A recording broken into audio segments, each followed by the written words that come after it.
जय हिंद, वंदे मातरम। स्वागत है आप सभी का राधे टीचिंग एग्जाम्स के यूट्यूब प्लेटफॉर्म पर। उम्मीद करते हैं आप सभी एकदम स्वस्थ और अच्छे होंगे। आज की हमारी जो वीडियो है वह होने वाली है किसके लिए? UP TET 2026। हम किसको टारगेट करके ये वीडियो बना रहे हैं? टारगेट किए हैं यूपी टेट 2026 के लिए। इस वीडियो में हम लोग सॉल्व करेंगे यूपी टेट 2018 का प्रीवियस ईयर पेपर। किसका रहेगा वो?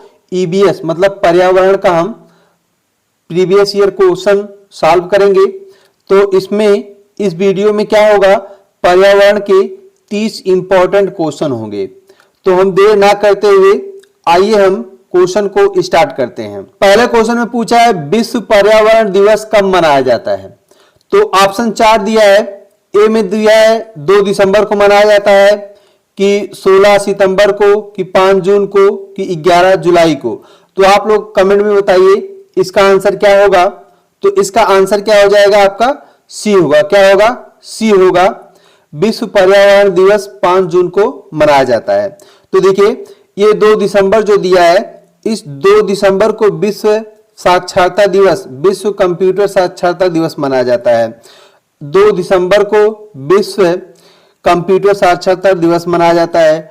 16 सितंबर को ओजोन दिवस मनाया जाता है और 11 जुलाई को विश्व जनसंख्या दिवस मनाया जाता है। ये दूसरा क्वेश्चन पूछा है। दूसरे क्वेश्चन में पूछा है एम.एस. स्वामीनाथन एक हैं, क्या है? पत्रकार थे, कि कृषि वैज्ञानिक थे, कि वैज्ञानिक थे, कि पक्षी वैज्ञानिक थे? इस दूसरे क्वेश्चन का आंसर क्या हो जाएगा? आप लोग इसका आंसर कमेंट में बताइए। तो इसका आंसर हो जाएगा आपका क्या होगा? बी होगा। ये एम.एस. स्वामीनाथन क्या थे? कृषि वैज्ञानिक थे। इन्हें भारत के हरित क्रांति का जनक भी कहा जाता है। इन्होंने क्या पाए हैं? पद्मश्री पाए हैं। पद्मश्री, पद्म विभूषण एवं पद्म भूषण पुरस्कारों से क्या किया गया? इन्हें सम्मानित किया गया है। क्वेश्चन नंबर तीसरे में पूछा है world life institute of India कहाँ स्थित है? नई दिल्ली में स्थित है, कोयम्बटूर में, कि अहमदाबाद, की देहरादून? तो क्वेश्चन नंबर 3 का ऑप्शन क्या हो जाएगा? इसका ऑप्शन होगा डी, देहरादून में हो जाएगा। देखिए यहाँ पे जो दिया है नई दिल्ली में क्या स्थित, कोयम्बटूर में, अहमदाबाद में। तो अगर हम देखें तो नई दिल्ली में क्या स्थित है, तो आप बताएंगे कि नई दिल्ली में केंद्रीय सड़क अनुसंधान स्थित है। और यहाँ कोयम्बटूर में राष्ट्रीय गन्ना प्रजनन संस्थान कहां पर स्थित है? कोयम्बटूर में स्थित है। तो क्वेश्चन नंबर 4 में पूछा है प्रकाश संश्लेषण के दौरान हरे पौधे निम्न में से किसे सोख लेते हैं? क्या लेते हैं? सोख लेते हैं। लिखा क्या है? सोख लेते हैं। तो helium, nitrogen, carbon dioxide, oxygen. तो देखिए अगर हम प्रकाश संश्लेषण की बात करें तो सजीव कोशिकाओं के द्वारा प्रकाशीय ऊर्जा को रासायनिक ऊर्जा में परिवर्तित करने की प्रक्रिया को हम क्या कहते हैं? प्रकाश संश्लेषण कहते हैं। अब देखिए जब प्रकाश संश्लेषण होता है तो प्रकाश संश्लेषण के दौरान हरे जो पेड़ पौधे हैं वे क्या करते हैं? कार्बन डाइऑक्साइड गैस को सोख लेते हैं और तथा ऑक्सीजन गैस को क्या करते हैं? बाहर निकालते हैं। तो इसमें आपका क्या हो जाएगा? ऑप्शन इसमें सी हो जाएगा, कार्बन डाइऑक्साइड हो जाएगा। क्वेश्चन नंबर 5 में पूछा है अपशिष्ट उत्पादों को खाने वाले जीवों को कहा जाता है। जो अपशिष्ट उत्पाद है उसे जो खाते हैं उसे क्या कहते हैं? मृतक भक्षी कहते हैं, कि मांस भक्षी, कि शाक भक्षी, कि रसायन भक्षी? तो क्वेश्चन नंबर 5 का ऑप्शन क्या हो जाएगा? तो इसका ऑप्शन क्या हो जाएगा आपका? जो अपशिष्ट पदार्थ को खाते हैं उसे क्या कहते हैं? मृतक भक्षी कहा जाता है। विकल्प आपका ए सही हो जाएगा। अगर हम मांस भक्षी की बात करें तो ऐसे जीव जंतु जो मांस का भक्षण करते हैं उन्हें क्या कहते हैं? मांस भक्षी कहते हैं। ऐसे जीव जंतु जो मुख्य रूप से क्या कहते हैं? फल फूल खाते हैं। क्या खाते हैं? फल फूल, घास फूस आदि का सेवन करते हैं, उसे क्या कहते हैं? शाक भक्षी कहते हैं। एक क्वेश्चन नंबर 6 में पूछा है तप्त भौम जल से किस प्रकार की ऊर्जा प्राप्त होती है? जल विद्युत ऊर्जा प्राप्त होती है, कि सौर ऊर्जा प्राप्त होती है, कि भूतापीय ऊर्जा प्राप्त होती है, कि नाभिकीय ऊर्जा प्राप्त होती है? क्वेश्चन नंबर 6 का ऑप्शन क्या हो जाएगा? इसका ऑप्शन क्या होगा? तो आपका आंसर हो जाएगा इसका तप्त भौम जल से भूतापीय ऊर्जा क्या होती है? प्राप्त होती है। एक क्वेश्चन नंबर 7 में पूछा है 16 घास स्थल कहाँ पाए जाते हैं? पश्चिमी घाट में पाया जाता है कि पूर्वी घाट में पाया जाता है कि हिमालय की विंध्याचल? तो क्वेश्चन नंबर 7 का ऑप्शन क्या हो जाएगा? क्वेश्चन नंबर 7 का ऑप्शन होगा पश्चिमी घाट, विकल्प ए सही हो जाएगा। क्वेश्चन नंबर 8 में पूछा है भारत में पेलिकन पक्षी कहाँ प्रजनन करते हैं? तो इसमें आपका 4 ऑप्शन है, 4 ऑप्शन में कौन सा सही हो जाएगा? भारत में पेलिकन पक्षी नेलापट्टू, कुंथकुलम तथा कोकारे बेलूर आदि स्थानों पर प्रजनन करती हैं। इन सभी पक्षी का प्रजनन काल फरवरी से अप्रैल तक होता है। तो इसके हिसाब से आपका ऑप्शन कौन सा हो जाएगा? क्या होगा? सभी में होगा, नेलापट्टू होगा और कुंथकुलम होगा, कोकारे बेलूर होगा। तो इसलिए आपका ऑप्शन कौन सा हो जाएगा? इसमें डी होगा, उपयुक्त सभी हो जाएगा। क्वेश्चन नंबर 9 पूछा है मिनी माता रोग ऐसी मछली खाने से होता है जिसमें अधिक मात्रा में पाया जाता है। इसमें किसमें, उस मछली में क्या अधिक पाया जाता है कि जिससे मिनी माता रोग हो जाता है? आर्सेनिक पाया जाता है कि पारा कि कैडमियम कि उपयुक्त सभी? तो क्वेश्चन नंबर 9 का ऑप्शन क्या हो जाएगा? आप लोग कमेंट में बताइए। देखिए, मिनी माता रोग ऐसी मछली खाने से होता है जिसमें क्या होता है? पारा अधिक मात्रा में पाया जाता है। मीना माता स्थान पर हुआ था इसलिए इसे मिनी माता रोग कहते हैं। आर्सेनिक एक संचयी तथा जीव द्रव्य विष है जो एंजाइमों के सल्फाइड्रिल समूह को अवरुद्ध करता है। तो इसमें आपका ऑप्शन कौन सा हो जाएगा? बी हो जाएगा। ऑप्शन नंबर 10 में पूछा है ओजोन परत का अधिकतम ह्रास निम्न में किस पर हुआ है? उत्तरी ध्रुव पर हुआ है कि दक्षिणी ध्रुव पर कि भूमध्य रेखा कि उपयुक्त में से कोई नहीं? तो क्वेश्चन नंबर 10 का ऑप्शन क्या हो जाएगा? क्वेश्चन नंबर 10 का ऑप्शन होगा बी होगा, दक्षिणी ध्रुव हो जाएगा। क्या होगा? दक्षिणी ध्रुव हो जाएगा। देखिए, ओजोन परत का अधिकतम ह्रास दक्षिणी ध्रुव पर होता है। ज्ञातव्य है कि 78 सेंटीग्रेड सी का या कम तापमान दक्षिणी ध्रुव पर लगभग 4 से 5 माह रहता है, जबकि उत्तरी ध्रुव पर 10 से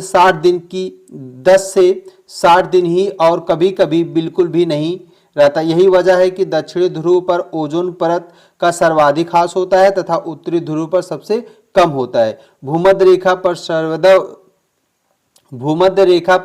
सदैव दिन एवं रात क्या होते हैं? बराबर होते हैं। क्वेश्चन नंबर 11 पूछा है इनमें से कौन भारत का प्रथम मुख्य न्यायाधीश था?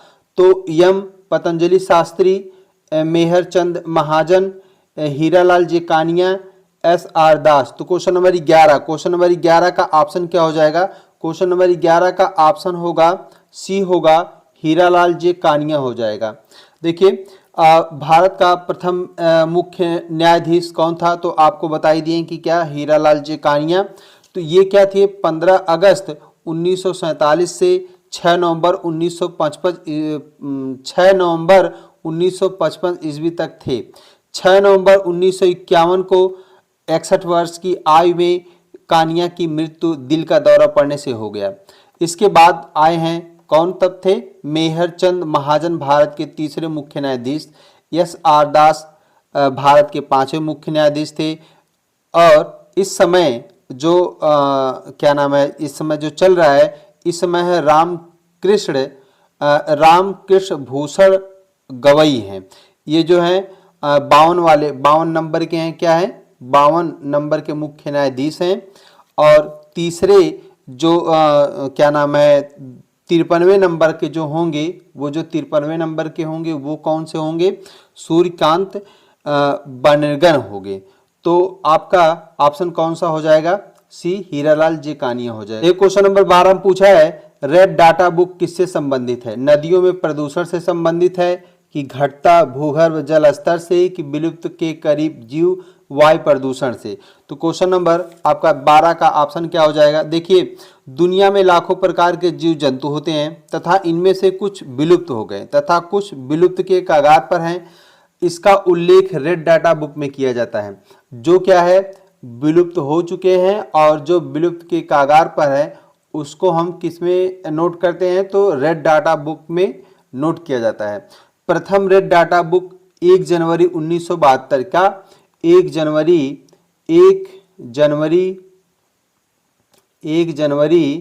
1972 1972 को प्रकाशित हुई थी।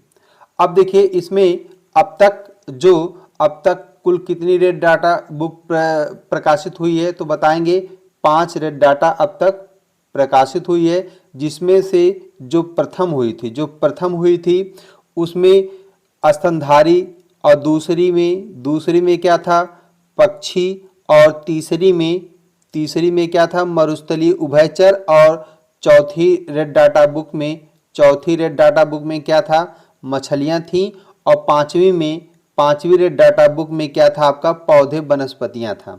तो आपका क्वेश्चन नंबर 12 का ऑप्शन कौन सा हो जाएगा? आपका क्वेश्चन नंबर 12 का ऑप्शन होगा सी होगा, जो विलुप्त के करीब जीव हैं। तो आपका ऑप्शन सी सही हो जाएगा। तो क्वेश्चन नंबर 13 में पूछा है, इनमें कौन वर्तमान राष्ट्रीय महिला आयोग की अध्यक्षता है?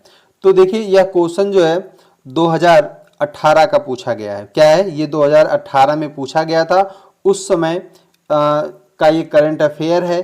तो आप देखिए अपने हिसाब से इस समय जो वर्तमान राष्ट्रीय महिला आयोग की अध्यक्षता हैं उसको जानेंगे। तो इस समय देखिए उस समय जब 2018 का क्वेश्चन पूछा गया था, तो आपका उसके हिसाब से कौन सा हो जाएगा? आपका बी होगा, रेखा शर्मा हो जाएगा। एग्जाम देने जाइएगा तब जो है उस समय का नया करंट अपडेटेड देख के जाइएगा, वर्तमान राष्ट्रीय महिला आयोग की अध्यक्ष वर्तमान में कौन है। तो अब आइए देखते हैं नेक्स्ट क्वेश्चन नंबर 14 में पूछा है, लोकसभा और राज्यसभा की संयुक्त बैठक किसके द्वारा आहूत की जाती है? राष्ट्रपति के द्वारा आहूत की जाती है कि लोकसभा के अध्यक्ष, की संसद, की राज्यसभा के सभापति? तो क्वेश्चन नंबर 14 का ऑप्शन क्या हो जाएगा? देखिए लोकसभा और राज्यसभा के संयुक्त बैठक राष्ट्रपति के द्वारा आहूत की जाती है। तो इसका ऑप्शन क्या हो जाएगा? इसका ऑप्शन होगा ए होगा, राष्ट्रपति हो जाएगा। देखिए लोकसभा और राज्यसभा के संयुक्त अधिवेशन की अध्यक्षता कौन करता है? लोकसभा अध्यक्ष द्वारा की जाती है। और राज्यसभा के सभापति भारत के क्या होते हैं? उपराष्ट्रपति होता है। यह राज्यसभा का पदेन सभापति अध्यक्ष होता है। तो क्वेश्चन 14 का ऑप्शन क्या बता दिया आपको? राष्ट्रपति ए हो जाएगा। ये क्वेश्चन नंबर 15 में पूछा, संविधान के किस भाग में पंचायती राज व्यवस्था संबंधित है? तो भाग 9 में है, कि भाग 6 में है, कि भाग 3 में है, कि भाग 4 में है? तो क्वेश्चन नंबर 15 का ऑप्शन क्या हो जाएगा? आप लोग कमेंट में बताइए। तो इसका ऑप्शन हो जाएगा कौन सा सही होगा? इसका ऑप्शन हो जाएगा ए सही होगा। क्या होगा? ए सही हो जाएगा। देखिए इसमें जो आपका ये दिया है इसका ऑप्शन क्या हो गया? ए सही हो गया। और ये जो दिया है छठा दिया है, संविधान के भाग 6 में राज्य विधानमंडल, राज्यपाल का विधायी अधिकार राज्यों के उच्च न्यायालय एवं अधीनस्थ न्यायालय की व्यवस्था की गई है। किसमें? भाग 6 में। और भाग 3 में क्या किया गया है? भाग 3 में मौलिक अधिकारों का उल्लेख किया गया है। और भाग 4 में क्या किया गया है? राज्य के नीति निर्देशक तथ्यों का उल्लेख किया गया है। किसमें? भाग 4 में। अब आइए देखते हैं नेक्स्ट क्वेश्चन। क्वेश्चन नंबर 16 में पूछा है, 74वें संविधान संशोधन का संबंध है ग्रामीण स्थानीय स्वशासन से है, कि शहरी स्थानीय स्वशासन से है, कि राष्ट्रपति की शक्तियों से, कि संसद की शक्तियों से? तो क्वेश्चन नंबर 16 का ऑप्शन क्या हो जाएगा? आप लोग कमेंट में बताइए। 16 का आंसर, क्वेश्चन नंबर 16 का आंसर क्या हो जाएगा? आप लोग कमेंट में बताइए। तो इसका आंसर क्या हो जाएगा? तो इसका आंसर होगा बी होगा, शहरी स्थानीय स्वशासन से। तो 74वां संविधान संशोधन 1992 कब हुआ था? ये 1992 में हुआ था। 1992 में का संबंध किससे? शहरी स्वशासन से है। यह अधिनियम 1/6/1993 से प्रभावी हुआ। इसके विषय भाग 9 जिसमें अनुच्छेद 243 से 243 छा है और 12वीं अनुसूची से जोड़ा गया है। एक क्वेश्चन नंबर 17 में पूछा है, किस गैस के वर्षा के पानी में घुलने से वर्षा का पानी अम्लीय हो जाता है? तो हाइड्रोजन पेरोक्साइड, की नाइट्रोजन मोनोऑक्साइड, की कार्बन डाइऑक्साइड, की सल्फर डाइऑक्साइड? क्वेश्चन नंबर 17 का ऑप्शन क्या हो जाएगा? देखिए इसमें सल्फर डाइऑक्साइड गैस वर्षा के पानी में घुलने से वर्षा का जल अम्लीय हो जाता है। पृथ्वी के वायुमंडल से सल्फर डाइऑक्साइड और नाइट्रोजन ऑक्साइड जल के साथ अभिक्रिया करके नाइट्रिक अम्ल और गंधक का तेजाब बन जाता है। यही कारण है कि वर्षा जो अम्लीय हो जाती है। तो क्वेश्चन नंबर 17 का ऑप्शन क्या हो जाएगा? डी होगा, सल्फर डाइऑक्साइड हो जाएगा। एक क्वेश्चन नंबर 18 में पूछा है, भारतीय संविधान में विधि का शासन एवं विचार कहां से लिया गया है? तो आप इन चारों विकल्पों में से क्या बताएंगे? तो देखिए, संविधान में विधि का जो शासन है, विधि का शासन और विचार कहां से लिया गया है? ये लिया गया है इंग्लैंड से लिया गया है। विधि का शासन का अर्थ क्या होता है? कोई भी व्यक्ति विधि से ऊपर नहीं है। प्रत्येक व्यक्ति चाहे उसकी परिस्थिति कुछ भी हो, देश के सामान्य विधियों के अधीन और साधारण न्यायालयों की अधिकारिता के भीतर है। अनुच्छेद 14 में निहित विधि का शासन संविधान का आधारभूत क्या है? ढांचा है। देखिए, मौलिक अधिकार, न्यायिक सर्वोच्चता, न्यायिक पुनरावलोकन, उपराष्ट्रपति का पद, महाभियोग की प्रक्रिया, लोकतंत्र, वित्तीय आपातकाल आदि अमेरिका के संविधान से लिया गया है। क्या लिया गया है? अमेरिका के संविधान से लिया गया है। नीति निर्देशक तत्व, राष्ट्रपति के निर्वाचन मंडल की व्यवस्था, राष्ट्रपति द्वारा राज्यसभा में 12 सदस्यों को मनोनीत करना, ये कहाँ से लिया गया है? ये लिया गया आयरलैंड से लिया गया है। तो आपका क्वेश्चन नंबर 18 का ऑप्शन कौन सा हो जाएगा? संविधान में विधि का शासन और विचार कहाँ से लिया गया है? तो आप बताएंगे कहाँ से लिया गया है? इंग्लैंड से लिया गया है। ऑप्शन कौन सा सही हो जाएगा? आपका बी सही हो जाएगा। एक क्वेश्चन नंबर 19 में पूछा, लोकसभा के चुनाव हेतु अधिसूचना कौन जारी करता है? भारत का निर्वाचन आयोग करता है कि राष्ट्रपति की गृह मंत्रालय की लोकसभा सचिवालय? तो क्वेश्चन नंबर 19 का ऑप्शन क्या हो जाएगा, ये देखते हैं। तो लोकसभा एवं राज्यसभा के चुनाव के लिए अधिसूचना कौन जारी करता है? तो आप बताएंगे राष्ट्रपति एवं विधानसभा एवं राज्य विधान परिषद के चुनाव हेतु अधिसूचना कौन जारी करता है? राज्यपाल जारी करता है। इसका आंसर क्या हो जाएगा? लोकसभा एवं राज्यसभा, लोकसभा एवं राज्यसभा के चुनाव के लिए अधिसूचना कौन जारी करता है? राष्ट्रपति जारी करता है। तो आपका ऑप्शन कौन सा हो जाएगा? इसका ऑप्शन हो जाएगा बी ऑप्शन हो जाएगा सही। अब आइए देखते हैं नेक्स्ट क्वेश्चन। एक क्वेश्चन नंबर 20 में पूछा है, लोकसभा की कार्यवाही के प्रथम घंटे को कहा जाता है सार्वजनिक विशेषाधिकार काल, शून्यकाल, प्रश्नकाल? क्वेश्चन नंबर 20 का ऑप्शन क्या हो जाएगा? क्वेश्चन नंबर 20 का ऑप्शन क्या होगा, आप लोग कमेंट में बताइए। देखिए, लोकसभा की कार्यवाही के प्रथम घंटे को क्या कहा जाता है? प्रश्नकाल कहा जाता है। संसद के दोनों सदनों में यह प्रक्रिया हर दिन बैठक के प्रारंभिक 1 घंटे तक 11 से 12 बजे तक होती है। इस दौरान सदस्य कम से कम 10 दिन पहले लिखित रूप से सूचित किए गए प्रश्नों को पूछते हैं, जिनका उत्तर संबंधित विभाग का मंत्री या जिम्मेदार अधिकारी देता है। इस 1 घंटे का कार्यवाही को संसदीय भाषा में प्रश्नकाल कहते हैं। क्या कहते हैं? प्रश्नकाल कहा जाता है। तो क्वेश्चन नंबर 20 का ऑप्शन कौन सा हो जाएगा? डी हो जाएगा। अगर हम शून्यकाल की बात करें तो ये क्या है शून्यकाल? तो भारतीय संसदीय प्रक्रिया में शून्यकाल शब्द का उल्लेख नहीं है, चूंकि यह समय दोपहर 12 बजे आरंभ होता है, अतः मीडिया द्वारा इसे शून्यकाल का नाम दे दिया गया है। अतः भारतीय संसदीय व्यवस्था में शून्यकाल भारत की देन है। क्वेश्चन नंबर 21 में पूछा है, वर्षा जल संग्रहण क्या है? प्रयुक्त जल का संग्रहण और भंडारण, वर्षा जल का जमाव और भंडारण, पानी का वितरण, उपयुक्त में से कोई। जो क्वेश्चन नंबर 21 है इसका ऑप्शन क्या हो जाएगा? इसका ऑप्शन होगा बी होगा आपका वर्षा जल का जमाव और भंडारण हो जाए। देखिए, क्वेश्चन नंबर 22 में पूछा, भारतीय गैंडा कहाँ संरक्षित है? Corbett national park, Kaziranga national park, Bandipur national park, Gir national park. Question number 22, question number 22 का ऑप्शन क्या हो जाएगा? इसमें देखिए, इसका ऑप्शन क्या होगा? बी होगा, कांजीरंगा नेशनल पार्क हो जाएगा। देखिए, भारत के असम राज्य का एक राष्ट्रीय उद्यान है, कौन? कांजीरंगा राष्ट्रीय उद्यान है।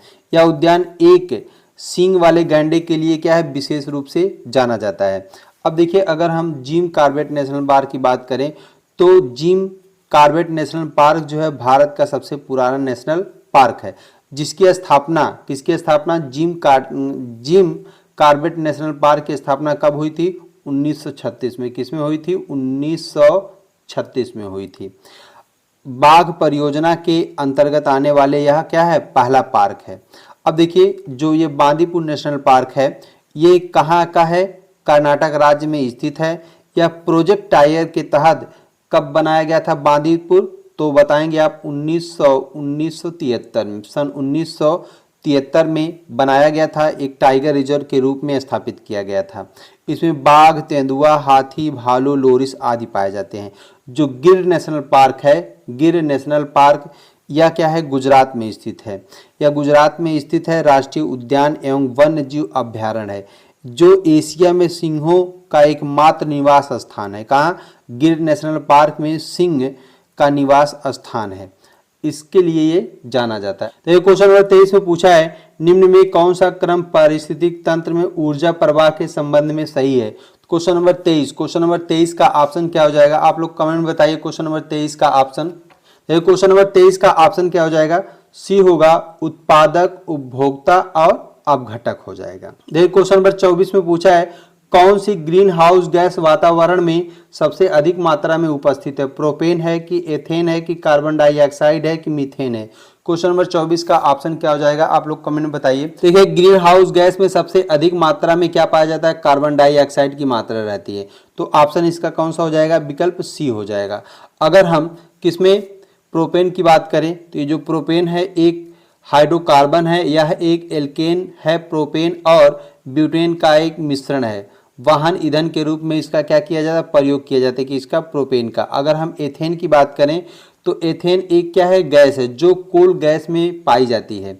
सोडियम प्रोपियानेट तथा सोडा लाइम को गर्म करने पर एथेन गैस प्राप्त होती है। अगर हम मीथेन की बात करें तो मीथेन यह एक रंगहीन गैस है जो कि ईंधन के रूप में प्रयोग की जाती है। इसका सूत्र, अगर हम मीथेन का सूत्र की बात करें तो CH4 है ना। तो अब आइए देखते हैं नेक्स्ट क्वेश्चन। क्वेश्चन नंबर 25 में पूछा है, किस वर्ण की उपस्थिति के कारण पौधे हरे होते हैं। तो आपका इसमें ऑप्शन क्या हो जाएगा, तो आप लोग इसका आंसर कमेंट में बताइए। तो देखिए, तो इसमें पूछा है किस वर्ण की उपस्थिति के कारण पौधे हरे होते हैं। तो आप लोग इसका ऑप्शन क्या बताएंगे, क्लोरोफिल के कारण क्या होते हैं, जो पौधे हरे होते हैं। देखिए क्लोरोफिल वर्ण की उपस्थिति के कारण पौधे की पत्तियों का हरा रंग होता है। यह प्रोटीन युक्त जटिल रासायनिक यौगिक है जो प्रकाश संश्लेषण का मुख्य कारण होता है। इसे फोटोसिंथेटिक पिगमेंट भी कहते हैं। इसका गठन कार्बन, ऑक्सीजन, नाइट्रोजन तथा मैग्नीशियम तत्वों से होता है। अगर हम लाइकोपीन की बात करें तो जो लाइकोपीन है तो ये क्या होता है, लाइकोपीन के कारण टमाटर हो गया, गाजर हो गया, तरबूजा हो गया, पपीता हो गया, इसके कारण इसका लाल रंग होता है। किसके कारण, लाइकोपीन के कारण। अगर हम एंथोसाइनिन की बात करें तो जो एंथोसाइनिन है तो इसके कारण सेब के कटे हुए भाग रंग क्या हो जाता है, भूरा हो जाता है। अगर कोई सेब है उसको काटेंगे तो उसका जो ऊपरी भाग वो क्या होता है, काटने के बाद तो भूरा हो जाता हुआ किसके कारण होता है, एंथोसाइनिन के कारण होता है। अब देखिए इसमें जो कैरोटीनॉइड है ये जो है पौधों, शैवालों और प्रकाश संश्लेषण बैक्टीरिया के वर्णक हैं। ये रंग द्रव्य पौधे, सब्जियों और फलों में चमकीले पीले, लाल और नारंगी रंग का क्या करते हैं, उत्पादन करते हैं। तो आपका 25 का ऑप्शन कौन सा हो जाएगा, डी बताएंगे, क्लोरोफिल हो जाएगा। अब क्वेश्चन नंबर 26 में पूछा है, मानवीय गतिविधियां जो पृथ्वी पर जलवायु परिवर्तन के लिए जिम्मेदार है। वनों को जलाना, कृषि क्रियाकलाप, एयरोसोल कैन का उपयोग, उपयुक्त सभी। क्वेश्चन नंबर 26 का ऑप्शन क्या हो जाएगा, आपका डी होगा। क्या होगा, डी हो जाएगा, उपयुक्त सभी हो जाएगा। क्वेश्चन नंबर 27 में पूछा है, यूफा बियर्सी फैमिली की कौन सी फसल बायोडीजल उत्पन्न करती है। तो आप क्या बताएंगे, जेट्रोफा है कि कैडल नटन ट्री है कि कापर लीफ कि अश्वगंधा। तो क्वेश्चन नंबर 27 का ऑप्शन कौन सा हो जाएगा आपका, इसका क्वेश्चन नंबर 27 का ऑप्शन क्या होगा, आप बताएंगे। इसका ऑप्शन होगा ए होगा, क्या होगा, जेट्रोफा हो जाएगा। क्या होगा, जेट्रोफा। तो इसमें जो ये होता है जेट्रोफा, अगर हम इसकी बात करें तो जिसके बीज से बायोडीजल उत्पन्न उत्पन्न किया जाता है। जैट्रोफा के बीज से क्या किया जाता है? बायोडीजल उत्पन्न किया जाता है। रतन जोत को जंगली एरंडी तथा बंग रेड आदि नामों से जाना जाता है। ये लगभग 125 प्रजाति का समूह है जिसमें झाड़ियां और पौधे सम्मिलित हैं। अब आइए देखते हैं नेक्स्ट क्वेश्चन नंबर 28 में पूछा है, जड़ी बूटियों की रानी भारत की सबसे पवित्र जड़ी बूटी। इस औषधीय पौधे का हिंदू धर्म में महत्व है और इसका वनस्पतिक नाम कोसीमम सेक्टम है। इसको सामान्यतः किस नाम से जाना जाता है? तो इसका नाम क्या है आप लोग कमेंट बताइए।